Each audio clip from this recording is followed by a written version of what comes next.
ലൈബ്രറിക്ക് from Saraswathi college of arts and science Vilappil Trivandrum. അപ്പം ഞാൻ പഠിപ്പിക്കാൻ പോകുന്നത് മാനേജ്മെൻറ്റ് അക്കൗണ്ടിംഗ് ആണ്. മാനേജ്മെൻറ്റ് അക്കൗണ്ടിങ്ങിൽ ക്യാഷ് ഫ്ലോ സ്റ്റേറ്റ്മെൻറ്റ് എന്നുള്ള തേർഡ് മൊഡ്യൂളായ ക്യാഷ് ഫ്ലോ സ്റ്റേറ്റ്മെൻറ്റാണ്. മാനേജ്മെൻറ്റ് അക്കൗണ്ടിങ് എന്താണെന്ന് നിങ്ങൾക്ക് അറിയാമായിരിക്കുമല്ലോ. മാനേജ്മെൻറ്റ് അക്കൗണ്ടിങ് എന്ന് പറയുന്നത് ഒരു റിപ്പോർട്ടിങ്ങാണ്. റിപ്പോർട്ടിംഗ് എന്ന് പറയുമ്പോൾ ഈ പറഞ്ഞ ടോപ്പ് ലെവൽ മാനേജേഴ്സിന് ഒരു ഡിസിഷൻ മേക്കിങ്ങിന് വേണ്ടിയിട്ടുള്ളൊരു ഇൻഫർമേഷൻ പ്രൊവൈഡ് ചെയ്യുന്ന ഒരു അക്കൗണ്ടിങ്ങാണ് മാനേജ്മെൻറ്റ് അക്കൗണ്ടിങ് എന്ന് പറയുന്നത്. അപ്പോൾ ഈ പറഞ്ഞ മാനേജ്മെൻറ്റ് അക്കൗണ്ടിങ്ങിൽ മെയിനായിട്ട് ഈ പറഞ്ഞ ഡിസിഷൻ മേക്കിംഗ് പർപ്പസിന് വേണ്ടിയിട്ട് മെയിനായിട്ട് നമ്മൾ രണ്ട് സ്റ്റേറ്റ്മെൻറ്റാണ് പ്രിപ്പയർ ചെയ്യുന്നത്. ഒന്ന് ക്യാഷ് ഫ്ലോ സ്റ്റേറ്റ്മെൻറ്റ്, രണ്ട് ഫണ്ട് ഫ്ലോ സ്റ്റേറ്റ്മെൻറ്റ്. അതിൽ ക്യാഷ് ഫ്ലോ സ്റ്റേറ്റ്മെൻറ്റാണ് നമ്മളിപ്പോൾ പഠിക്കാൻ പോകുന്നത്. അപ്പോൾ ക്യാഷ് ഫ്ലോ സ്റ്റേറ്റ്മെൻറ്റ് സ്റ്റാർട്ട് ചെയ്യുന്ന മുമ്പായിട്ട് നമ്മൾ രണ്ട് ടേംസിനെ പറ്റിയാണ്. എന്താണ് ക്യാഷ്, എന്താണ് മണി. അപ്പോൾ ആദ്യം ക്യാഷ് എന്ന് പറയുമ്പോൾ cash usually refers to paper currency and coins. അപ്പം പേപ്പർ കറൻസിയും കോയിൻസും മാത്രമാണ് ക്യാഷ് എന്നുള്ള മീനിങ് ഡിഫൈൻ ചെയ്യുന്നത്. മണി എന്ന് പറയുമ്പോൾ എല്ലാ ടൈപ്പ് ഓഫ് കറൻസിയിലുണ്ട്. എന്ന് പറയുമ്പോൾ ബില്ലാവാം, ക്രെഡിറ്റ് കാർഡാവാം, പേപ്പർ കറൻസി ആവും, കോയിൻസ് ആവും. അപ്പോൾ നമുക്ക് ക്യാഷിന് ഒരു നേരോ ടൈമായിട്ട്, ഇതിനൊരു വൈഡർ അല്ലെങ്കിൽ ബ്രോഡർ ടൈമായിട്ട് നമുക്കിതിനെ ഡിഫൈൻ ചെയ്യും. നമുക്ക് അടുത്ത ഏരിയയിലോട്ട് പോകാം. അപ്പോൾ ക്യാഷ് ഫ്ലോ സ്റ്റേറ്റ്മെൻറ്റിനകത്ത് മെയിനായിട്ട് രണ്ട് കാര്യങ്ങളാണ്, ബേസിക്കലി രണ്ട് കാര്യങ്ങളാണ് പറയുന്നത്: ക്യാഷും ക്യാഷ് ഇക്വലൻറ്റും. അപ്പം ക്യാഷ് എന്ന് പറയുമ്പോൾ നമുക്കറിയാം, ഒരു ബിസിനസ്സിന് പെട്ടെന്ന് കാശ് ആവശ്യമായിട്ട് വരുമ്പോൾ ഒരു ഇമ്മീഡിയറ്റ് ട്രാൻസാക്ഷന് വേണ്ടിയിട്ട് പെട്ടെന്ന് തന്നെ ക്യാഷ് എടുക്കുന്നത് പറഞ്ഞു കഴിഞ്ഞാൽ നമ്മൾ നിലവിലുള്ള ക്യാഷ് എടുക്കും. അപ്പോൾ അതിന് ക്യാഷ് ഇൻ ഹാൻഡ് എന്ന് പറയും. അല്ലെങ്കിൽ നമ്മൾ എന്ത് ചെയ്യും, ബാങ്കിൽ നിന്ന് വിഡ്രോ ചെയ്യും, ക്യാഷ് അറ്റ് ബാങ്ക് എന്ന് പറയും. ഈ പറഞ്ഞ രണ്ട് കാര്യങ്ങളാണ് ഇതിനകത്ത് പറയുന്നത്, ക്യാഷിനകത്ത് പറയുന്നത്. At the time cash means cash available in a business. It is cash in hand and demand deposit with bank. അപ്പോൾ ക്യാഷ് ഇൻ ഹാൻഡും ക്യാഷ് അറ്റ് ബാങ്ക്. അല്ലെങ്കിൽ ഡിമാൻഡ് ഡെപ്പോസിറ്റ് എന്ന് വെച്ചാൽ നമുക്ക് എപ്പോൾ വേണം നമുക്ക് വിഡ്രോ ചെയ്യാം. എന്ന് വെച്ചാൽ ഒരു നോട്ടീസ് ഒന്നും കൊടുക്കാതെ, പ്രയർ നോട്ടീസ് ഒന്നും കൊടുക്കാതെ നമുക്ക് എപ്പോൾ വേണം വിഡ്രോ ചെയ്യാൻ പറ്റുന്നതിനാണ് ഡിമാൻഡ് ഡെപ്പോസിറ്റ് എന്ന് പറയുന്നത്. അപ്പോൾ ഈ രണ്ട് കാര്യങ്ങളാണ് ക്യാഷിനകത്ത് പറയുന്നത്. അടുത്ത് cash and cash equivalent. Okay, അടുത്ത് ക്യാഷ് ഇക്വലൻറ്റ് അല്ലേ. അപ്പോൾ ക്യാഷ് ഇക്വലൻറ്റ് എന്ന് പറയുമ്പോൾ അതൊരു ഷോർട്ട് ടൈമാണ്. ഇൻവെസ്റ്റ്മെൻറ്റ് ഇൻ ഷോർട്ട് ടൈം എന്ന് പറയുമ്പോൾ it carries high liquidity which can be easily convert into cash. അത് ക്യാഷായിട്ട് കൺവേർട്ട് ചെയ്യാൻ പറ്റും, പക്ഷേ അതിന് കുറച്ച് കാലയളവ് എടുക്കും. കാലയളവ് എന്ന് ഉദ്ദേശിക്കുന്നത് ഇപ്പം ഷോർട്ട് ടൈം ഇൻവെസ്റ്റ്മെൻറ്റ് അല്ലെങ്കിൽ ഷോർട്ട് ടൈം മാർക്കറ്റബിൾ സെക്യൂരിറ്റി, അതൊക്കെയാണ് ഇതിന് എക്സാമ്പിൾ എന്ന് പറയുന്നത്. അപ്പോൾ ഇതിന് വേണ്ടിയിട്ടെന്ന് വെച്ചാൽ four meeting short time commitments. അതുമാത്രമല്ല അതിൻ്റെ മെച്യൂരിറ്റി പീരീഡ് എന്ന് പറയുന്നത് ലെസ് ദാൻ 3 months ആയിരിക്കും. അപ്പം 1 മുതൽ 3 മാസം വരെ ആയിരിക്കും അതിൻ്റെ കാലാവധി എന്ന് പറയുന്നത്. അപ്പോൾ ഇതാണ് ക്യാഷ് ഇക്വലൻറ്റ്. അപ്പോൾ ഒന്നും കൂടെ പറയാം, ക്യാഷ് എന്ന് പറയുമ്പോൾ ഇതിനകത്ത് രണ്ട് കാര്യങ്ങൾ വരുള്ളൂ. ഏതൊക്കെയാണ്? ക്യാഷ് ഇൻ ഹാൻഡും cash at bank. Cash in ഹാൻഡും cash at bank. Cash at bank എന്ന് പറയുമ്പോൾ അതിനകത്ത് current deposit, demand deposit, okay, പറഞ്ഞ സേവിങ്സ് ഡെപ്പോസിറ്റ് എല്ലാം അതിനകത്ത് പറഞ്ഞത് ഇൻക്ലൂഡ് ചെയ്യുന്നത് താല്പര്യം. അടുത്ത് അതിനകത്ത് fixed deposit, recurring deposit include ആവുന്നത്. അടുത്ത് ക്യാഷ് ഇക്വലൻറ്റിനകത്ത് പറഞ്ഞതെന്ന് വെച്ച് കഴിഞ്ഞാൽ ഈ പറഞ്ഞ short time marketable securities. Example എന്ന് പറയുന്നത് ഷോർട്ട് ടൈം മാർക്കറ്റബിൾ സെക്യൂരിറ്റീസ്, അല്ലെങ്കിൽ നമുക്ക് എന്താ പറയുക, ഷോർട്ട് ടൈം ഇൻവെസ്റ്റ്മെൻറ്റ് എന്നും പറയാം. ഇതാണ് ഇത് രണ്ടിനും എക്സാമ്പിൾ എന്ന് പറയുന്നത്. അപ്പം ക്യാഷ് ഇക്വലൻറ്റ് എന്ന് പറയുമ്പം അതിൻ്റെ കാലാവധി എന്ന് പറയുന്നത് ലെസ് ദാൻ 3 months ആണ്. ക്യാൻ ബി ഈസിലി കൺവേർട്ട് ചെയ്ത് ക്യാഷ് എന്നാണ് അതിനകത്ത് പറഞ്ഞത്. അതിന് എക്സാമ്പിൾ എന്ന് പറഞ്ഞാൽ ഷോർട്ട് ടൈം ഇൻവെസ്റ്റ്മെൻറ്റും ഷോർട്ട് ടൈം മാർക്കറ്റബിൾ സെക്യൂരിറ്റീസ്. അപ്പോൾ നമുക്കിവിടെ നോക്കേണ്ടത് വെച്ചാൽ അടുത്ത് ക്യാഷ് ഫ്ലോ ആണ്. ഇപ്പോൾ ക്യാഷ് ഫ്ലോയ്ക്കകത്ത് രണ്ട് കാര്യങ്ങളാണ്, ക്യാഷ് ഇൻഫ്ലോ ഉണ്ട്, ക്യാഷ് ഔട്ട്ഫ്ലോ ഉണ്ട്. അപ്പം ക്യാഷ് ഫ്ലോ ഉദ്ദേശിക്കുമ്പം ബിസിനസ്സിനകത്തോട് ക്യാഷ് വരികയും ചെയ്യുന്നത്, പോവുകയും ചെയ്യുന്നത്. അപ്പോൾ ബിസിനസ്സിനോട് കാശ് വന്നു കഴിഞ്ഞാൽ നമ്മൾ എന്ത് പറയും, ഇൻഫ്ലോ എന്ന് പറയും. കാശ് പോയി കഴിഞ്ഞാൽ നമ്മൾ എന്ത് പറയും, ഔട്ട്ഫ്ലോ എന്ന് പറയും. അപ്പം when the cash moves into the business it is called cash inflow. Cash ഇൻഫ്ലോയ്ക്ക് എക്സാമ്പിൾ എന്ന് പറയുമ്പോൾ എപ്പോഴാണ് ബിസിനസ്സിലോട്ട് കാശ് ഇങ്ങോട്ട് വരുന്നത്, സെയിൽസ് അടക്കം അല്ലേ. മെയിനായിട്ടുള്ള ഒരു ഇൻഫ്ലോ എന്ന് പറയുന്നത് സെയിൽസ് ആണ്. അപ്പോൾ ക്യാഷ് സെയിൽസിന് നമുക്ക് എന്ത് പറയാം, ഇൻഫ്ലോ എന്ന് പറയാം. വേറെ എന്തൊക്കെ പറയാം, rent received, commission received, interest received, ഇതൊക്കെ അതിന് എക്സാമ്പിളായിട്ട് പറയാം, ഇൻഫ്ലോ ആയിട്ട് നമുക്ക് പറയാം. അപ്പോൾ മെയിനായിട്ട് എന്താണ്, cash moves into the business it is called cash inflow. Example എന്ന് പറയുന്നത് ക്യാഷ് സെയിൽസ് ആണ്. അടുത്ത് when the cash moves out of the business it is called cash outflow. Example എന്ന് പറയാം, ഇത് ജസ്റ്റ് ഓപ്പോസിറ്റ് ആണ്. ക്യാഷ് സെയിൽസ് ആണെങ്കിൽ അത് എന്തായിരിക്കും, ക്യാഷ് പർച്ചേസസ് ആയിരിക്കും. ക്യാഷ് പർച്ചേസ് എന്ന് പറയുമ്പോൾ എന്തായിരിക്കും, ഔട്ട്ഫ്ലോ ആയിരിക്കും. അത് മാത്രമല്ല ഈ പറഞ്ഞ rent paid, salary paid, commission paid, ഇതൊക്കെ നമുക്ക് എന്തെന്ന് പറയാം, ക്യാഷ് ഔട്ട്ഫ്ലോ എന്ന് പറയാം. ഓക്കെ, ഇങ്ങനെയുള്ളതെന്ന് വെച്ചാൽ components of cash flow statement. അപ്പോൾ components of cash flow statement എന്ന് പറയുമ്പോൾ അതിനകത്ത് 3 കാര്യങ്ങളാണുള്ളത്. Operating activity, investing activity, financing activity. അപ്പോൾ നമ്മൾ കുറച്ച് മുമ്പേ പറഞ്ഞതുകൊണ്ട് ഇൻഫ്ലോ ഉണ്ട്, ഔട്ട്ഫ്ലോ ഉണ്ടെന്നാണ്. അപ്പോൾ ഈ പറഞ്ഞ ക്യാഷ് ഫ്ലോ സ്റ്റേറ്റ്മെൻറ്റിനകത്ത് മെയിനായിട്ട് കാണിക്കുന്നത് ഇൻഫ്ലോ ആൻഡ് ഔട്ട്ഫ്ലോ ഇതാണ്, ക്യാഷ് തന്നെയാണ്. അപ്പോൾ നമ്മൾ അക്കൗണ്ടിങ് സ്റ്റാൻഡേർഡ് 3 പ്രകാരമാണ് ഈ പറഞ്ഞ ക്യാഷ് ഫ്ലോ സ്റ്റേറ്റ്മെൻറ്റ് നമ്മൾ നിർബന്ധമായിട്ട് പ്രിപ്പയർ ചെയ്യാനുള്ളത്. അപ്പോൾ ഈ പറഞ്ഞ അതിനകത്ത് 3 ആക്ടിവിറ്റീസാണ് ഉള്ളത് മെയിനായിട്ട്. Cash flow from operating activity, investing activity, financing activity. From operating activity എന്ന് പറയുമ്പോൾ അതിനകത്ത് ഒരു ബിസിനസ്സിൻ്റെ ഡേ ടു ഡേ കാര്യങ്ങളായിട്ട് ബന്ധപ്പെട്ട കാര്യങ്ങളും ആ ഒരു പർട്ടിക്കുലർ പീരീഡിലുണ്ട് അവിടെ എക്സ്പെൻസും ഇൻകവും ആ പറഞ്ഞ കാര്യങ്ങൾ മാത്രമാണ് മെയിനായിട്ട് ഈ ഓപ്പറേറ്റിംഗ് ആക്ടിവിറ്റിക്കകത്ത് വേണം. നമുക്ക് ആ പ്രോബ്ലം ചെയ്യുമ്പോൾ കൂടുതലായിട്ട് ഡിസ്കസ് ചെയ്യും. അടുത്ത ഇൻവെസ്റ്റിംഗ് ആക്ടിവിറ്റി എന്ന് പറയുമ്പോൾ അതിനകത്ത് purchase and sale of fixed asset purchase ചെയ്യും സെയിൽ ചെയ്യുന്ന സമയത്ത് ഉണ്ടാകുന്ന കാര്യങ്ങളാണ് ഈ പറഞ്ഞ ഇൻവെസ്റ്റിംഗ് ആക്ടിവിറ്റിക്കകത്ത് കാണിക്കുന്നത്. അടുത്ത് ഈ പറഞ്ഞതുപോലെ cash flow from financing activity എന്ന് പറയുമ്പോൾ ഒരു ബിസിനസ് മെയിനായിട്ട് വർക്ക് ചെയ്യുന്നത് ഫിനാൻസിൻ്റെ ബേസിലാണ്, അല്ലെങ്കിൽ finance is the life blood of the business നമുക്കറിയാം. അപ്പോൾ ഫിനാൻസ് എന്ന് പറയുമ്പോൾ നിങ്ങൾക്കറിയാം ഈ പറഞ്ഞ പോലെ ബിസിനസ് എങ്ങനെയാണ് അല്ലെങ്കിൽ ഒരു കമ്പനി എങ്ങനെയാണ് ഫിനാൻസ് റൈസ് ചെയ്യുന്നതെന്ന് അറിയാം. അപ്പോൾ ഇഷ്യൂസ് എന്താണ് ഷെയർ എന്ന് പറയുമ്പോൾ ഇക്വിറ്റി ഷെയർ ഉണ്ട്, പ്രിഫറൻസ് ഷെയർസ് ഉണ്ട്, പിന്നെ ഡിബഞ്ചർ വഴി റൈസ് ചെയ്യാം, ബോണ്ട് വഴി റൈസ് ചെയ്യാം, ഈ പറഞ്ഞ ബാങ്ക് ലോൺസ് വരും, മോർഗേജ് ലോൺ, ഇങ്ങനെയൊക്കെ എന്ത് ചെയ്യാം, ഫണ്ട് റൈസ് ചെയ്യും. അപ്പോൾ ഈ ഫണ്ട് റൈസ് ചെയ്യുന്ന നേരത്ത് വരുന്ന കാര്യങ്ങളും ഈ ഫണ്ട് റീപേ ചെയ്യാൻ നേരത്ത് വരുന്ന കാര്യങ്ങളാണ് മെയിനായിട്ട് ഫിനാൻസിങ് ആക്ടിവിറ്റി എന്ന് പറഞ്ഞത്. പിന്നെ ഈ പറഞ്ഞ ഷെയർ ഹോൾഡേഴ്സിന് ഈ പറഞ്ഞ ഡിവിഡൻഡൊക്കെ പേ ചെയ്യുമ്പോൾ ഉള്ള കാര്യങ്ങളാണ് ഫിനാൻസിങ് ആക്ടിവിറ്റി എന്ന് പറയുന്നത്. അപ്പോൾ മെയിനായിട്ട് 3 ആക്ടിവിറ്റീസാണ് ക്യാഷ് ഫ്ലോ സ്റ്റേറ്റ്മെൻറ്റിനകത്തുള്ളത്. Accounting standard 3, Indian accounting standard 7 പ്രകാരം. അപ്പം ഫസ്റ്റ് എന്ന് പറയുന്നത് cash flow from operating activity, 2 investing activity, 3 എന്ന് പറയുന്നത് ഫിനാൻസിങ് ആക്ടിവിറ്റി. അടുത്ത് നമുക്ക് നോക്കേണ്ടതെന്ന് പറയുന്നത് advantages of cash flow statement. അപ്പോൾ അഡ്വാൻറ്റേജസ് ഓഫ് ക്യാഷ് ഫ്ലോ സ്റ്റേറ്റ്മെൻറ്റിനകത്ത് ഫസ്റ്റ് പോയിന്റ് എന്ന് പറയുന്നത് useful for short time financial planning അല്ലേ. അപ്പോൾ ഈ ഫിനാൻഷ്യൽ പ്ലാനിങ് എന്ന് പറഞ്ഞാൽ നമുക്കറിയാം ഒരു ബിസിനസ് ആകുമ്പോൾ കണ്ടിന്യൂസ് ആയിട്ട് പ്ലാനിങ് അല്ലേ. ബിസിനസ് എത്ര വർഷമുണ്ടോ അത്രയും വർഷത്തോളം നമ്മൾ എന്ത് ചെയ്യും, പ്ലാൻ ചെയ്ത് വേണം ബിസിനസ് മുന്നോട്ട് കൊണ്ടുപോകാൻ. പറയുമ്പോൾ ഗോയിങ് കൺസേൺ പ്രകാരം ബിസിനസ് എത്ര വർഷം ലാഭമുണ്ടോ അത്രയും വർഷത്തോളം മുന്നോട്ട് പൊയ്ക്കൊണ്ടേയിരിക്കും. അപ്പം ഈ പറഞ്ഞ ഫിനാൻഷ്യൽ പ്ലാനിങ് എന്ന് പറയുന്നത് ബിസിനസ്സിൻ്റെ ഏറ്റവും എസൻസ് ആയിട്ടുള്ള ഒരു കാര്യമാണ്. ക്യാഷ് ഫ്ലോ സ്റ്റേറ്റ്മെൻറ്റ് തയ്യാറായി കഴിഞ്ഞാൽ നമുക്ക് ആ financial planning, short time financial planning നമുക്ക് എന്ത് ചെയ്യാൻ പറ്റും, തയ്യാറാക്കാൻ പറ്റും. നല്ല രീതിയിൽ ഈ പറഞ്ഞ ടോപ്പ് ലെവൽ എക്സിക്യൂട്ടീവ്സിന് തയ്യാറാക്കാൻ പറ്റും. അപ്പോൾ അടുത്ത പോയിന്റ് എന്ന് പറയുന്നത് useful four preparing the cash budget ആണ്. അപ്പോൾ ക്യാഷ് ബഡ്ജറ്റ് എന്ന് പറയുമ്പോൾ നമുക്കറിയാം ഫ്യൂച്ചറിലുള്ള കാര്യം നമ്മൾ മുൻകൂട്ടി തയ്യാറാക്കുന്ന ഒരു റെസിപ്റ്റ്സ് ആൻഡ് പേയ്മെൻറ്റ് എല്ലാം കൂടെ വെച്ചിട്ട് നമ്മൾ തയ്യാറാക്കുന്ന ഒരു ബഡ്ജറ്റാണ് ക്യാഷ് ബഡ്ജറ്റ് എന്ന് പറയുന്നത്. അത് നിങ്ങൾ 4th മൊഡ്യൂളിൽ ബഡ്ജറ്റിംഗ് എന്നുള്ള ചാപ്റ്ററിനകത്ത് ഡിസ്കസ് ചെയ്തിട്ടുള്ളൊരു കാര്യമാണ്. അപ്പം ബഡ്ജറ്റിംഗ് അല്ലെ, ക്യാഷ് ബഡ്ജറ്റ് എന്ന് പറയുമ്പോൾ ഫ്യൂച്ചറിലുള്ള ക്യാഷ് ഇൻഫ്ലോ ഔട്ട്ഫ്ലോ ഒക്കെ നമുക്ക് കറക്റ്റായിട്ട് പ്രെഡിക്റ്റ് ചെയ്യണമെങ്കിൽ നമ്മൾ ക്യാഷ് ഫ്ലോ സ്റ്റേറ്റ്മെൻറ്റ് മെയിൻറ്റെയിൻ ചെയ്താലും പറ്റും അല്ലേ.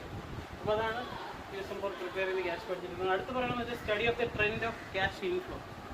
അപ്പം ഏതൊക്കെ അല്ലേ എന്നുവെച്ചാൽ കഴിഞ്ഞ വർഷത്തിൽ ഉണ്ടായിരുന്ന സെയിൽസിനേക്കാൾ ഈ വർഷം സെയിൽസ് കൂടിയിട്ടുണ്ടോ. അപ്പം കഴിഞ്ഞ വർഷത്തെ ബേസ് ചെയ്ത് നമുക്ക് ഈ വർഷം ഉണ്ടാവേണ്ട സെയിൽസ് അല്ലെങ്കിൽ ഈ പറഞ്ഞ ഉണ്ടാവേണ്ട ഇൻകം അല്ലെങ്കിൽ ഇൻഫ്ലോസ് എത്രയാണെന്നുള്ളത് നമുക്ക് എസ്റ്റിമേറ്റ് ചെയ്യണമെങ്കിൽ ഈ പറഞ്ഞ ഒരു ക്യാഷ് ഫ്ലോ സ്റ്റേറ്റ്മെൻറ്റ് പ്രിപ്പയർ ചെയ്താലേ അത് നമുക്ക് നല്ല രീതിയിൽ ഡീറ്റെയിൽ ആയിട്ട് അത് ഡിസ്കസ് ചെയ്യാൻ പറ്റും. അപ്പോൾ അതാണ് study of the trend of cash inflow എന്ന് പറയുന്നത്. അടുത്ത explain the deviation from cash from earning. അപ്പോൾ നമുക്ക് യഥാർത്ഥത്തിൽ കിട്ടിയ ഏണിങ്സ് എന്ന് പറയുമ്പോൾ ഉദ്ദേശിച്ച നെറ്റ് പ്രോഫിറ്റാണ്. അപ്പോൾ യഥാർത്ഥത്തിൽ കിട്ടിയ നെറ്റ് പ്രോഫിറ്റും നമുക്കുള്ള ക്യാഷും തമ്മിലുള്ള ഡീവിയേഷൻ എന്ന് വെച്ചാൽ ഇൻഫ്ലോ ആയിട്ട് കിട്ടിയ എമൗണ്ടും ഈ പറഞ്ഞ ഏണിങ്സും തമ്മിലുള്ള ഡീവിയേഷൻസ്, കഴിഞ്ഞ വർഷത്തെ ബാലൻസ് ഷീറ്റും ഈ വർഷത്തെ ബാലൻസ് ഷീറ്റും തമ്മിലുള്ള കമ്പാരിസൺ നോക്കാൻ നേരത്തെ ഉണ്ടാകുന്ന ഡീവിയേഷൻസ് അതൊക്കെ നമുക്ക് മനസ്സിലാക്കാൻ പറ്റും. അപ്പോൾ നല്ല രീതിയിൽ കുറഞ്ഞിട്ടുണ്ടെങ്കിൽ അത് എവിടെയാണ് നമുക്ക് വാങ്ങിച്ചാൽ പറ്റിയിട്ടുണ്ടെന്നുള്ളത് കണ്ടെത്തി നമുക്ക് അതിന് വേണ്ടിയിട്ടുള്ള ഡിസിഷൻ നമുക്ക് എന്ത് ചെയ്യാൻ പറ്റും, ഈ പറഞ്ഞ ടോപ്പ് ലെവൽ മാനേജേഴ്സിന് എടുക്കാൻ പറ്റും. അപ്പോൾ അടുത്ത പോയിന്റ് എന്ന് പറയുന്നത് ഇമ്പോർട്ടൻ്റ് ഇൻ ക്യാപിറ്റൽ ബഡ്ജറ്റിംഗ്.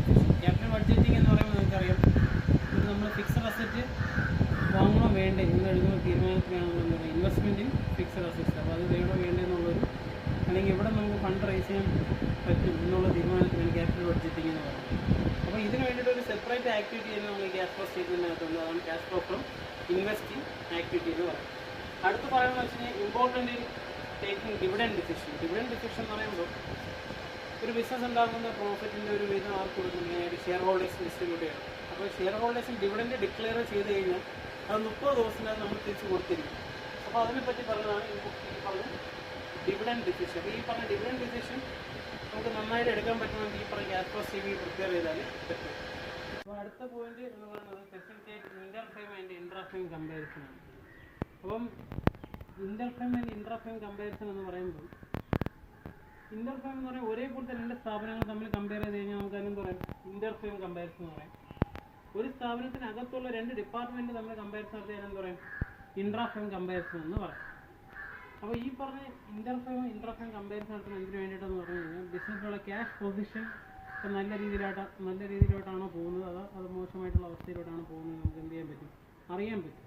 അപ്പോൾ അതാണ് ഇതിനകത്ത് പറയണം. അപ്പോൾ മെയിനായിട്ട് ഈ പറഞ്ഞ 7 അഡ്വാൻറ്റേജസ് ആണ് ഉള്ളത്. ഫസ്റ്റ് എന്ന് പറയുന്നത് useful for short time planning. അല്ലെ സെക്കൻഡ് എന്ന് പറയുന്നത് എന്താണ്? Useful for preparing the cash budget. Third എന്ന് പറയുന്നത് study of the trend of cash inflows. Fourth എന്ന് പറയുന്നത് explain the deviation from cash from earnings. അടുത്ത് important capital budgeting decision, important taking dividend decision. അടുത്ത് facilitate ഇന്റർഫേം and ഇൻട്രാഫേം comparison. ഇത്രയാണ് മെയിനായിട്ട് നമുക്ക് നോക്കേണ്ട അഡ്വാൻറ്റേജസ് എന്ന് പറയാം. അപ്പോൾ ക്യാഷ് ഫ്ലോ സ്റ്റേറ്റ്മെൻറ്റിനകത്ത് നമ്മൾ നേരത്തെ പറഞ്ഞത് അല്ലേ, കമ്പോണൻസ് ഓഫ് ക്യാഷ് ഫ്ലോ സ്റ്റേറ്റ്മെൻറ്റിനകത്ത് മെയിനായിട്ട് 3 ആക്ടിവിറ്റിയാണ് ഉള്ളത്. ഓപ്പറേറ്റിംഗ്, ഇൻവെസ്റ്റിംഗ്, ഫിനാൻസിങ് അല്ലേ, 3 ആക്ടിവിറ്റിയാണ് ഉള്ളത്. അതിനകത്ത് ഈ പറഞ്ഞ ഓപ്പറേറ്റിംഗ് ആക്ടിവിറ്റിയാണ് നമ്മൾ പഠിക്കാൻ പോകുന്നത്. ഓപ്പറേറ്റിംഗ് ആക്ടിവിറ്റിക്കകത്ത് ഇപ്പോൾ നമ്മളിപ്പോൾ ക്യാഷ് ഫ്ലോ സ്റ്റേറ്റ്മെൻറ്റ് എന്ന് പറയുന്ന 2 മെത്തേഡിൽ നമുക്ക് ഫോളോ ചെയ്യാൻ പറ്റും. ഡയറക്റ്റ് മെത്തേഡുണ്ട്, ഇൻഡയറക്റ്റ് മെത്തേഡ്. അതിനകത്ത് ഇപ്പം ഡയറക്റ്റ് മെത്തേഡാണ് നമ്മളിപ്പോൾ ഡിസ്കസ് ചെയ്യാൻ പോകുന്നത്. ഡയറക്റ്റ് മെത്തേഡ് എന്ന് പറയുന്നത് അതിനകത്ത് ക്യാഷ് ഫ്ലോ ഫ്രം ഓപ്പറേറ്റിംഗ് ആക്ടിവിറ്റിക്കകത്ത് മെയിനായിട്ട് നമ്മൾ കൺസിഡർ ചെയ്യേണ്ടതെന്ന് വെച്ചാൽ ഇൻഫ്ലോസ് എല്ലാം ആഡ് ചെയ്യണം, ഔട്ട്ഫ്ലോസ് എല്ലാം ലെസ് ചെയ്യണം. അപ്പോൾ ഇൻഫ്ലോ എന്ന് പറയുന്ന നേരത്തെ നമ്മൾ പറയുന്ന നേരത്തെ ഒരു എക്സാമ്പിൾ പറഞ്ഞായിരുന്നു ക്യാഷ് സെയിൽസ്. അപ്പോൾ ക്യാഷ് സെയിൽസ് എന്ന് പറയുന്നത് ഇൻഫ്ലോ ആണ്. അതുപോലെയാണ് ക്യാഷ് റെസീപ്റ്റ് ഫ്രം കസ്റ്റമേഴ്സ് എന്ന് വെച്ചാൽ ഡെപ്റ്റേഴ്സ് കാശ് വരുമ്പോൾ എന്താണ്? ക്യാഷ് റെസീപ്റ്റ് ഫ്രം കസ്റ്റമേഴ്സാണ്. അതുപോലെ തന്നെയാണ് ഈ പറഞ്ഞ നമുക്ക് rent received, commission received, income tax refund received. അപ്പോൾ അങ്ങനെയൊക്കെ വരണം. അപ്പോൾ ഈ പറഞ്ഞ ക്യാഷ് സെയിൽസും ക്യാഷ് റെസീപ്റ്റ് ഫ്രം കസ്റ്റമേഴ്സ് എന്ന് പറയുന്നത് ഇൻഫ്ലോ ആണ്. ഇൻഫ്ലോ നമ്മൾ ആഡ് ചെയ്യണം. ഓക്കെ. അടുത്ത് cash paid to suppliers, cash paid to employees, cash paid for expenses, ഇതെല്ലാം ഔട്ട്ഫ്ലോ ആണ് അല്ലേ. നമുക്കറിയാം ക്യാഷ് പെയ്ഡ് ടു സപ്ലൈസ് എന്ന് പറയുമ്പോൾ നമ്മൾ കടത്തിന് പർച്ചേസ് ചെയ്തിട്ടുണ്ടെങ്കിൽ, എന്നുവെച്ചാൽ ക്രെഡിറ്റ് പർച്ചേസ് നടത്തിയിട്ടുണ്ടെങ്കിൽ അവർക്ക് കാശ് റീപേ ചെയ്യുന്ന നേരത്ത് വരുന്ന ഒരു കാര്യമാണ് ക്യാഷ് പെയ്ഡ് ടു സപ്ലയർ എന്ന് പറയുന്നത്. അപ്പോൾ അത് ഔട്ട്ഫ്ലോ ആണ്. ഔട്ട്ഫ്ലോ നമ്മൾ എന്ത് ചെയ്യും? മൈനസ് ചെയ്യും. മൈനസ് ചെയ്യണമെങ്കിൽ നമ്മളിങ്ങനെ ഒരു ബ്രാക്കറ്റ് വരും. ഓക്കെ. അടുത്ത ക്യാഷ് പെയ്ഡ് ടു എംപ്ലോയീസ് എന്ന് വെച്ചാൽ salary paid, rent paid, wages paid, ഈ പറഞ്ഞ എല്ലാ expense, cash paid to expense, ഇതൊക്കെ ഔട്ട്ഫ്ലോ ആണ്. ഔട്ട്ഫ്ലോ നമ്മൾ എന്ത് ചെയ്യും? മൈനസ് ചെയ്യും. മൈനസ് ചെയ്യുമ്പോൾ കിട്ടുന്ന ഫിഗറിന് നമ്മൾ പറയുന്നത് cash flow from operating for cash generated from operation എന്നാണ് പറയുന്നത്. അത് പോസിറ്റീവ് ഫിഗറാണ് cash generated from operation. Negative ഫിഗറാണ് ക്യാഷ് യൂസ്ഡ് ഫ്രം ഓപ്പറേഷൻ എന്ന് പറയുകയാണെങ്കിൽ ക്യാഷ് കൺസ്യൂംഡ് ഫ്രം ഓപ്പറേഷൻ എന്ന് നമുക്ക് പറയാം. ഇതിൽ നിന്ന് income tax paid. Income tax paid എന്ന് പറയുമ്പോൾ നമുക്കറിയാം ഔട്ട്ഫ്ലോ ആണ്. പെയ്ഡ് എന്ന് പറയുമ്പോൾ കാശ് പോയാണ്, ഔട്ട്ഫ്ലോ ആണ്. ഔട്ട്ഫ്ലോ നമ്മൾ മൈനസ് ചെയ്യണം. മൈനസ് ചെയ്യുമ്പോൾ നമുക്ക് എന്ത് കിട്ടും? ക്യാഷ് ഫ്ലോ ബിഫോർ എന്നാണ് എക്സ്ട്രാ ഓർഡിനറി ഐറ്റംസ്. ഈ cash flow before extra ordinary ഐറ്റംസിൻ്റെ കൂടത്ത് ഈ പറഞ്ഞത് proceeds from earth cash disaster settlement, ഈ പറഞ്ഞ എർത്ത് ഡിസാസ്റ്റർ സെറ്റിൽമെൻ്റ് ആയിട്ട് ഫ്ലഡ് റിലീഫ് സെറ്റിൽമെൻ്റ് ആയിട്ട് എന്തെങ്കിലും എമൗണ്ട് നമുക്ക് ഇങ്ങോട്ട് കിട്ടിയിട്ടുണ്ടെങ്കിൽ ആ എമൗണ്ട് കൂടെ ആഡ് ചെയ്യണം. ആഡ് ചെയ്യുമ്പോൾ കിട്ടുന്ന എമൗണ്ടിനാണ് നമ്മൾ net cash flow from operating activity എന്ന് ഏത് മെത്തേഡ് പ്രകാരം? ഡയറക്റ്റ് മെത്തേഡ് പ്രകാരം നമ്മൾ പറയുന്നത്. അപ്പോൾ ഒന്നുകൂടെ അപ്പോൾ cash flow from operating activity എന്ന് പറയുമ്പോൾ മെയിനായിട്ട് നമ്മൾ ശ്രദ്ധിക്കേണ്ട ഇൻഫ്ലോസ് ആണ്. ഇൻഫ്ലോസ് എന്ന് പറയുമ്പോൾ 2 രീതിയിലുള്ള ഇൻഫ്ലോ ഉള്ളൂ. എന്തൊക്കെയാണ്? ക്യാഷ് സെയിൽസും cash receipt from customers. Receipt എന്ന് പറയുമ്പോൾ ഈ പറഞ്ഞ ഇങ്ങനെയൊക്കെ ആവാം. ഇൻട്രസ്റ്റ് റിസീവ്ഡ് ആവാം, കമ്മീഷൻ റിസീവ്ഡ്, ഈ പറഞ്ഞ ഡിവിഡൻഡ് റിസീവ്ഡ്, എല്ലാം ഈ ഇൻകം ടാക്സ് റീഫണ്ട് റിസീവ്ഡ്, നമുക്ക് എല്ലാം കിട്ടുന്നതെല്ലാം എന്തായിട്ട് ട്രീറ്റ് ചെയ്യണം? ഇൻഫ്ലോസ് ആയിട്ട് ട്രീറ്റ് ചെയ്ത് അത് ആഡ് ചെയ്യും. അടുത്ത് cash paid to supplier, cash paid to employees, ഈ പറഞ്ഞത് ക്യാഷ് പെയ്ഡ് ഫോർ എക്സ്പെൻസസ്, ഇതെല്ലാം നമ്മൾ എന്ത് ചെയ്യണം? മൈനസ് ചെയ്യണം. ഔട്ട്ഫ്ലോ എല്ലാം മൈനസ് ചെയ്യാൻ നോക്കും. പോസിറ്റീവ് ഫിഗറാണ് cash generated from operation. Negative ഫിഗറാണ് ക്യാഷ് യൂസ്ഡ് ഫ്രം ഓപ്പറേഷൻ അല്ലെങ്കിൽ ക്യാഷ് കൺസ്യൂംഡ് ഫ്രം ഓപ്പറേഷൻ നമുക്ക് പറയാം. അതിൽ നിന്ന് ഇൻകം ടാക്സ് പെയ്ഡ് മൈനസ് ചെയ്യുമ്പോഴാണ് cash flow before extra ordinary items ഉണ്ട്. Cash flow before extra ordinary ഐറ്റംസിൻ്റെ കൂടെ പ്രൊസീഡ് ഫ്രം ബിസിനസ് സെറ്റിൽമെൻറ്റ് ഉണ്ടെങ്കിൽ ആഡ് ചെയ്യണം. അല്ലെങ്കിൽ ഫ്ലഡ് റിലേറ്റഡ് സെറ്റിൽമെൻറ്റ് എന്തെങ്കിലും അതും ആഡ് ചെയ്യണം. അപ്പോൾ നമുക്ക് എന്ത് കിട്ടും? Cash flow from operating activity. ഇങ്ങനെയാണ് ഈ ഒരു ഡയറക്റ്റ് മെത്തേഡ് നമ്മൾ ഈ പറയുന്ന പ്രോബ്ലം വന്നു കഴിഞ്ഞാൽ സോൾവ് ചെയ്യണം. അപ്പോൾ മെയിനായിട്ട് ഈ ഫോർമാറ്റാണ് നമ്മൾ ക്ലിയർ ആയിട്ട് നോക്കി വയ്ക്കേണ്ടത്. ഫോർമാറ്റ് ക്ലിയർ ആണെങ്കിൽ പ്രോബ്ലം നമുക്ക് ചെയ്യാൻ ഈസി. ഓക്കെ. അപ്പോൾ നമ്മളിപ്പം ഫോർമാറ്റ് പഠിച്ചായിരുന്നു, ഓപ്പറേറ്റിംഗ് ആക്ടിവിറ്റി ഫോർമാറ്റ് പഠിച്ചായിരുന്നു. അപ്പോൾ അടുത്ത് ഇതിൻ്റെ ഒരു പ്രോബ്ലം നമ്മൾ ഡിസ്കസ് ചെയ്യാൻ പോകുന്നത്. അപ്പോൾ ഈ പ്രോബ്ലം ചെയ്യുന്നതിന് മുമ്പായിട്ട് ഇപ്പോൾ നമ്മളിപ്പം കേരള യൂണിവേഴ്സിറ്റിയാണ്. കേരള യൂണിവേഴ്സിറ്റി ഫോളോ ചെയ്യാമെന്ന് വെച്ചാൽ ഒരുപാട് ടെസ്റ്റുണ്ട്. DC ബോസ് ഉണ്ട്, മൻഹോത്ര ഗോവിൻ്റെ ടെസ്റ്റുണ്ട്, KG നായരുടെ ടെസ്റ്റുണ്ട്. അപ്പോൾ നമ്മളിപ്പോൾ പഠിക്കാൻ നമ്മൾ ഈ ഒരു സമയം വെച്ച് പഠിക്കാൻ എളുപ്പമെന്ന് പറഞ്ഞാൽ KG നായരുടെ ടെസ്റ്റ് ചെയ്യുന്നതാണ്. അപ്പോൾ അതിലുള്ള തന്നെയാണ് നമ്മളിപ്പോൾ ഫോളോ ചെയ്യുന്നത് നമ്മൾ. അപ്പം അതിനകത്ത് പേജ് നമ്പർ 3.65 ഇല്ലസ്ട്രേഷൻ ഫസ്റ്റ് അതാണ് നമ്മളിപ്പോൾ നോക്കാൻ പോകുന്നത്. അപ്പോൾ ആ ക്വസ്റ്റ്യൻ നോക്കാം. അപ്പം from the following information estimate the net cash flow from operating activity. അപ്പോൾ അതിനകത്ത് ആദ്യം പറഞ്ഞത് ക്യാഷ് സെയിൽസ് ആണ്. Cash sales 20,000. ക്യാഷ് സെയിൽസ് എന്ന് പറയുന്നത് നമുക്കറിയാം ഇൻഫ്ലോ ആണ്. അപ്പോൾ ആദ്യം ക്യാഷ് സെയിൽസ് എന്ന് പറയുമ്പോൾ ആ എമൗണ്ട് 20,000. അടുത്ത് എന്ന് പറയുന്നത് കളക്ഷൻ ഫ്രം കസ്റ്റമേഴ്സ് ആണ്. കളക്ഷൻ എന്ന് പറയുമ്പോൾ എന്താണ്? റെസീപ്റ്റ് ആണ്, നമുക്ക് കിട്ടിയതാണ്. അപ്പോൾ ക്യാഷ് റെസീപ്റ്റ് ഫ്രം കസ്റ്റമേഴ്സ് എന്ന് പറയുന്നത് എത്രയുണ്ട്? 80,000 ഉണ്ട്. അടുത്ത് പറയുന്നത് payment to supplier. Payment to supplier എന്ന് പറഞ്ഞാൽ ഔട്ട്ഫ്ലോ ആണ്, അത് നമ്മൾ മൈനസ് ചെയ്യും. അപ്പോൾ പേയ്മെൻറ്റ് ടു സപ്ലയർ എന്ന് പറഞ്ഞിട്ട് 35,000 നമ്മൾ മൈനസ് ചെയ്യും. മൈനസ് വെച്ച് ബ്രാക്കറ്റ് ഇട്ടുന്നതാണ്.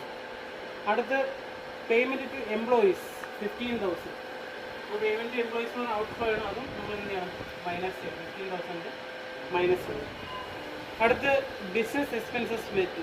ബിസിനസ് എക്സ്പെൻസസ് മെറ്റ് എന്ന് പറയുമ്പോൾ അതും ഈ പറഞ്ഞതുപോലെ എന്ത് തന്നെയാണ്? എക്സ്പെൻസ് തന്നെയാണ്. എക്സ്പെൻസ് ഔട്ട്ഫ്ലോ ആണ്, ഔട്ട്ഫ്ലോ നമ്മൾ എന്ത് ചെയ്യും? ബ്രാക്കറ്റ് ചെയ്യും 20,000. അടുത്ത് പറയുന്നത് വെച്ചാൽ സെയിൽ ഓഫ് ഫിക്സഡ് അസറ്റ് ആണ്. അപ്പോൾ നേരത്തെ ഞാൻ അഡ്വാൻറ്റേജ് പറയുന്നത് പറഞ്ഞിട്ടുണ്ടായിരുന്നു. സെയിൽ ഓഫ് ഫിക്സഡ് അസറ്റ് എന്ന് പറയുന്നത് ഈ പറഞ്ഞ സെയിൽ ഓഫ് ഫിക്സഡ് അസറ്റും പർച്ചേസ് ഓഫ് ഫിക്സഡ് അസറ്റ് ഇത് രണ്ടും സെപ്പറേറ്റ് ആയിട്ടുള്ള ഒരു ആക്ടിവിറ്റിയാണ്. ഇൻവെസ്റ്റിംഗ് ആക്ടിവിറ്റിയാണ് കാണിക്കുന്നത്. നമ്മൾ ഓപ്പറേറ്റിംഗ് ആക്ടിവിറ്റി അത് കാണിക്കും. അടുത്ത് അപ്പോൾ ഇവിടെ സെയിൽ ഓഫ് ഫിക്സഡ് അസറ്റ് എടുക്കേണ്ട ആവശ്യമില്ല. അപ്പോൾ അടുത്ത് പറയുന്നത് വെച്ചാൽ ഇൻകം ടാക്സ് പെയ്ഡ്. അപ്പം നമുക്ക് എന്ത് ചെയ്യുന്നത് വെച്ചാൽ ഇതെല്ലാം കൂടെ ആഡ് ചെയ്യും. അപ്പോൾ 20,000 80,000 കൂടെ ആഡ് ചെയ്യുമ്പോൾ 1 lakh കിട്ടും. 1 lakhൽ നിന്ന് ഈ പറഞ്ഞ എമൗണ്ട് രണ്ട് മൈനസ് ചെയ്യുമ്പോൾ നമുക്ക് 30,000 കിട്ടും. 30,000 നിന്ന് ഇൻകം ടാക്സ് പെയ്ഡ് ക്വസ്റ്റ്യനിൽ 12,500 തന്നിട്ടുണ്ട്. 12,500 ഇൻകം ടാക്സ് പെയ്ഡ് എന്ന് പറഞ്ഞാൽ ഔട്ട്ഫ്ലോ ആയതുകൊണ്ട് അതും നമ്മൾ എന്ത് ചെയ്യും? മൈനസ് ചെയ്യും. അപ്പോൾ 30,000 നിന്ന് 12,500 മൈനസ് ചെയ്യുമ്പോൾ നമുക്കൊരു എമൗണ്ട് കിട്ടും. 17,500 എന്ന് വരും. അപ്പോൾ ഈ 17,500 നമുക്ക് എന്ത് പറയും? Cash flow from operating activity എന്ന് പറയാം. ഇതിൻ്റെ കൊടുത്ത് proceed from earth where deserve സെറ്റിൽമെൻറ്റോ ഫ്ലഡ് റിലീഫ് അങ്ങനെ സെറ്റിൽമെൻറ്റോ ഉണ്ടോ എന്ന് നോക്കണം. അപ്പോൾ ഇതിനകത്ത് ഈ ക്വസ്റ്റ്യൻ അതില്ല. അപ്പോൾ ഈ കിട്ടിയ ആൻസർ ഇത് തന്നെയാണ് നമ്മൾ എന്ത് പറയുന്നത്? Net cash flow from operating activity എന്ന് പറയുന്നത്. Net cash flow from operating activity. Cash flow from operating activity. അപ്പോൾ വേറെ അഡ്ജസ്റ്റ്മെൻറ്റ്സ് ഒന്നും ഇല്ലെങ്കിൽ നമുക്ക് ഈ പറഞ്ഞ പോലെ 17,500 ആൻസർ ആയതുകൊണ്ട് ഫൈനൽ ആൻസർ ആയതുകൊണ്ട് ഇതിനാണ് ഔട്ടർ ക്വാളിറ്റി നമ്മൾ കാണിക്കേണ്ടത്. ക്ലിയർ ആണ്. അപ്പോൾ ഒന്നും കൂടെ ജസ്റ്റ് ഒന്ന് പറയാം. ഇൻഫ്ലോസ് എല്ലാം ആഡ് ചെയ്യും, ഔട്ട്ഫ്ലോസ് എല്ലാം ലെസ് ചെയ്യും. ലെസ് ചെയ്യാനുള്ളതെല്ലാം നമ്മൾ ബ്രാക്കറ്റ് വെക്കും. അപ്പോൾ നമുക്ക് ഇടുന്ന amount cash generated from operation അതിൽ നിന്ന് ഇൻകം ടാക്സ് പെയ്ഡ് മൈനസ് ചെയ്യുമ്പോൾ നമുക്ക് net cash flow from operating activity കിട്ടും. ഓക്കെ, അപ്പോൾ ഈ പ്രോബ്ലം ക്ലിയർ ആണല്ലോ. അപ്പോൾ അടുത്ത പ്രോബ്ലം എന്ന് പറയുന്നത് page number 3.66 question number 2. From the following information calculate cash flow from operating activity. അപ്പോൾ ആദ്യം ക്യാഷ് സെയിൽസ് ആണ് തന്നിട്ടുള്ളത്. ക്യാഷ് സെയിൽസ് എന്ന് പറയുന്നത് നമുക്കറിയാം ഇൻഫ്ലോ ആണ്, ആഡ് ചെയ്യും. അടുത്ത ക്യാഷ് പർച്ചേസ് എന്ന് പറഞ്ഞാൽ ഔട്ട്ഫ്ലോ ആണ്, നമ്മൾ എന്ത് ചെയ്യും? ലെസ് ചെയ്യും. അടുത്ത cash receipt from customers. Receipt from customers എന്ന് വെച്ചാൽ ഇൻഫ്ലോ ആണ്, അത് നമ്മൾ എന്ത് ചെയ്യും? ആഡ് ചെയ്യും. അടുത്ത cash paid to supplier outflow ആണ്, നമ്മൾ എന്ത് ചെയ്യും? ലെസ് ചെയ്യും. അടുത്ത trading commission received. Commission received എന്ന് പറയുമ്പോൾ റെസിപ്റ്റ് ആണ്, ഇൻഫ്ലോ ആണ്, ഇൻഫ്ലോ നമ്മൾ ആഡ് ചെയ്യും. അടുത്ത ട്രേഡിംഗ് കമ്മീഷൻ പെയ്ഡ് അത് ഔട്ട്ഫ്ലോ ആണ്, നമ്മൾ എന്ത് ചെയ്യും? ലെസ് ചെയ്യും. അടുത്ത വേജസ് ആൻഡ് സാലറി പെയ്ഡ്. വേജസും സാലറി എന്ന് പറയുന്നത് എക്സ്പെൻസ് ആണ്, എക്സ്പെൻസ് നമ്മൾ എന്ത് ചെയ്യും? ലെസ് ചെയ്യും. അടുത്ത റെൻറ്റ് പെയ്ഡ് അതും എന്താണ്? എക്സ്പെൻസ് ആണ്, നമ്മൾ ലെസ് ചെയ്യും. എക്സ്പെൻസ് വെച്ചാൽ ഔട്ട്ഫ്ലോ ആണ്, ഔട്ട്ഫ്ലോ നമ്മൾ ലെസ് ചെയ്യും. അടുത്ത് പറയുന്നത് manufacturing over head paid. Manufacturing over head എന്ന് പറയുന്നത് എക്സ്പെൻസ് ആണ്, നമ്മൾ എന്ത് ചെയ്യും? ലെസ് ചെയ്യും. അടുത്ത ഓഫീസ് ആൻഡ് അഡ്മിനിസ്ട്രേഷൻ എക്സ്പെൻസും എക്സ്പെൻസ് ആണ്, ഔട്ട്ഫ്ലോ ആണ്, നമ്മൾ ലെസ് ചെയ്യും. അടുത്ത സെല്ലിംഗ് ആൻഡ് ഡിസ്ട്രിബ്യൂഷൻ എക്സ്പെൻസും എക്സ്പെൻസ് ആണ്, ഔട്ട്ഫ്ലോ ആണ്, നമ്മൾ എന്ത് ചെയ്യും? ലെസ് ചെയ്യും. Income tax paid. Income tax paid ഏറ്റവും ലാസ്റ്റ് നമ്മൾ ക്യാഷ് ജനറേറ്റഡ് ഫ്രം ഓപ്പറേഷൻ കണ്ടുപിടിച്ചതിന് ശേഷമാണ് എന്ത് ചെയ്യേണ്ടത്? ലെസ് ചെയ്യണം. അടുത്ത് അതിനുശേഷമാണ് ഈ പറഞ്ഞ insurance proceeds from earth quake disaster settlement. അപ്പോൾ ഈ പറഞ്ഞ എമൗണ്ടിൽ നിന്ന് നേരത്തെ ക്വസ്റ്റ്യനിൽ എർത്ത് ക്വേക്ക് ഡിസാസ്റ്റർ സെറ്റിൽമെൻറ്റ് ഇല്ലായിരുന്നു. അപ്പോൾ ഈ ക്വസ്റ്റ്യനിൽ സെറ്റിൽമെൻറ്റ് ഉണ്ട്. അപ്പോൾ ആ പറഞ്ഞ എമൗണ്ട് നമ്മൾ എന്ത് ചെയ്യണം? ഇൻകം ടാക്സ് പെയ്ഡ് മൈനസ് ചെയ്ത് കിട്ടിയ എമൗണ്ടിൽ നിന്ന് നമ്മൾ ആഡ് ചെയ്യണം. അപ്പോഴേ നമുക്ക് net cash flow from operating activity കിട്ടും. പിന്നെ ഒരു കാര്യം കൂടെ ഇതിനകത്തുണ്ട്, income tax refund received. Income tax refund എന്ന് പറയുന്നത് റിസീവ്ഡ് എന്ന് പറഞ്ഞാൽ നമുക്ക് ആഡ് ചെയ്യാനുള്ള ഐറ്റം. അപ്പോൾ അത് ഒന്നീ നമ്മൾ ആഡ് ചെയ്യുക, അല്ലെങ്കിൽ ഇൻകം ടാക്സ് പെയ്ഡിൽ നിന്ന് ആ എമൗണ്ട് മൈനസ് ചെയ്തിട്ട് ഇപ്പോൾ 1,18,000 ഇൻകം ടാക്സ് പെയ്ഡ് ഉണ്ട്, അതിൽ നിന്ന് ഇൻകം ടാക്സ് റീഫണ്ട് 3,000 മൈനസ് ചെയ്തിട്ട് ബാക്കിയുള്ള എമൗണ്ട് ഔട്ടർ കോളത്തിൽ കാണിച്ചാലും മതി. അപ്പം നിങ്ങൾക്ക് ഏതാണെന്ന് വെച്ചാൽ 2 രീതിയിലും ചെയ്യാം. ഒന്നീ ഇൻകം ടാക്സ് റീഫണ്ട് ആഡ് ചെയ്യുക, ഇൻകം ടാക്സ് പെയ്ഡ് ലെസ് ചെയ്യുക, അല്ലെങ്കിൽ ഇൻകം ടാക്സ് പെയ്ഡിൽ നിന്നുള്ള എമൗണ്ടിൽ നിന്ന് ഇൻകം ടാക്സ് റീഫണ്ട് റിസീവ്ഡ് എന്നുള്ള എമൗണ്ട് ലെസ് ചെയ്തതിന് ശേഷം ബാക്കിയുള്ള എമൗണ്ട് ഔട്ടർ കോളത്തിൽ എഴുതിയിട്ട് നമ്മൾ ലെസ് ചെയ്യുമ്പോൾ നമുക്ക് കറക്റ്റ് എമൗണ്ട് കിട്ടും. അപ്പം ഇത്രയും ക്ലിയർ ആണല്ലോ. അപ്പോൾ ഇൻഫ്ലോ എല്ലാം കൂടെ ആഡ് ചെയ്യണം, ഔട്ട്ഫ്ലോ ലെസ് ചെയ്യണം. അപ്പോൾ നമുക്ക് ക്യാഷ് ജനറേറ്റ് ഫ്രം ഓപ്പറേഷൻ കിട്ടും. അതിൽ നിന്ന് ഇൻകം ടാക്സ് പെയ്ഡ് മൈനസ് ചെയ്യുമ്പോൾ cash flow from operating activity കിട്ടും. അതിൻ്റെ proceeds from earth disaster settlement add ചെയ്യുമ്പോൾ net cash flow from operating activity കിട്ടും.